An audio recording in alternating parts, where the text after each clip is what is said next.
बिस्मिल्लाहिर्रहमानिर्रहीम। ज़रा तसव्वुर करें एक ऐसी आग जिसके करीब जाना भी नामुमकिन था। हज़ारों लोग तमाशा देख रहे थे। एक अजीम बादशाह खुशी मना रहा था और एक अल्लाह का नबी बेखौफ खड़ा था। फिर अचानक आसमान से ऐसा हुक्म आया जिसने आग की फितरत ही बदल दी। आखिर ऐसा क्या हुआ? आए कुरान मजीद की रोशनी में ये ईमान इफरोज़ वाक़या सुनते हैं। हज़रत इब्राहीम की कौम बुतों की इबादत करती थी। वो पत्थर के बुतों के सामने झुकती, उनसे दुआएं मांगती और उन्हें अपना महबूद समझती थी। हज़रत इब्राहीम अलैहिस्सलाम ने फरमाया, ये बुत ना सुनते हैं, ना बोलते हैं, ना मुनाफा दे सकते हैं और ना ही नुकसान। इबादत सिर्फ अल्लाह तबारक व तआला की होनी चाहिए। लेकिन कौम ने हक से इनकार कर दिया। एक दिन पूरी कौम मेले में चली गई। हज़रत इब्राहीम अलैहिस्सलाम बुतखाने में गए, तमाम छोटे बुत तोड़ दिए और कल्हाड़ी सबसे बड़े बुत के कंधे पर रख दी। जो लोग वापस आए तो हैरान रह गए। उन्होंने पूछा, हमारे मबूदों के साथ ये किसने किया? किसी ने कहा कि एक नौजवान है, उसका नाम इब्राहीम है। हज़रत इब्राहीम अलैहिस्सलाम को बुलाया गया। उन्होंने फरमाया कि अगर ये बुत बोल सकता है तो इसी से पूछ ले। कौम के पास कोई जवाब ना था, मगर तकब्बर ने उन्हें सच कबूल ना करने दिया। बादशाह नमरूद गुस्से से पागल हो गया। उसने हुक्म दिया, इतनी बड़ी आग जलाओ कि इब्राहीम अलैहिस्सलाम हमेशा के लिए ख़त्म हो जाएं। अल्लाहु अकबर, अस्तगफिरुल्लाह। लोगों ने कई दिनों तक लकड़ियाँ जमा की। आग इतनी खौफनाक थी कि कोई उसके करीब भी नहीं जा सकता था। इसलिए हज़रत इब्राहीम अलैहिस्सलाम को मंजनीक में बैठाकर आग में फेंकने का फ़ैसला किया गया।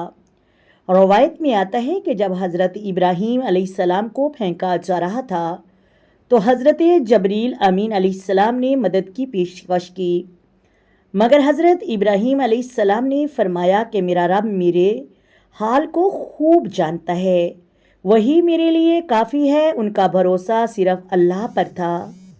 जैसे ही हज़रत इब्राहीम अलैहिस्सलाम आग में पहुँचे, अल्लाह ताला ने फरमाया, ए आग, इब्राहीम अलैहिस्सलाम पर ठंडी और सलामती वाली हो जा। ये कोई आम ठंडक नहीं थी, बल्कि अल्लाह ताला के हुक्म से आग ने जलना छोड़ दिया। हज़रत इब्राहीम अलैहिस्सलाम बिल्कुल महफूज रहे। अल्लाह ताला फरमाता है, वो इब्राहीम के ख़िलाफ़ चाल चलना चाहते थे, मगर हमने उन्हीं को सबसे ज़्यादा कसारे में डाल दिया। नमरूद की ताकत, उसकी हुकूमत और उसका गरूर अल्लाह के एक हुक्म के सामने बेबस हो गया। सच बोलने वाला कभी अकेला नहीं होता। अल्लाह ताला पर कामिल भरोसा मोजज़ा दिखा देता है। दुनिया की हर ताकत अल्लाह ताला के हुक्म की ताबिया है। तकब्बर इंसान को हदैयत से मरहूम कर देता है। अगर हज़रत इब्राहीम अलैहिस्सलाम की तरह हमारा ईमान मजबूत हो जाए तो अल्लाह ताला आज भी नामुमकिन को मुमकिन बना सकता है। अगर आपको ये कुरान मजीद का ईमान इफरोज़ वाक़या पसंद आए तो वीडियो को लाइक करें, अपने दोस्तों के साथ शेयर करें, हमारे चैनल को ज़रूर सब्सक्राइब कर दें ताकि कुरान और हदीस पर मबनी मज़ीद वाक़यात आप तक पहुँचते रहें।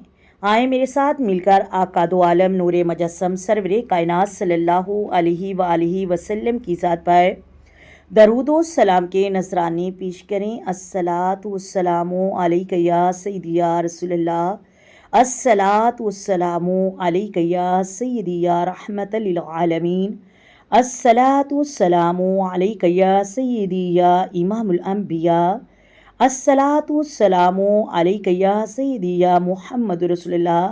मोहतरम नाज़रीन, अगर वीडियो अच्छी लगे वीडियो को लाइक करें, शेयर करें और प्लीज़ चैनल को सब्सक्राइब कर दें। अल्लाह हाफिज़।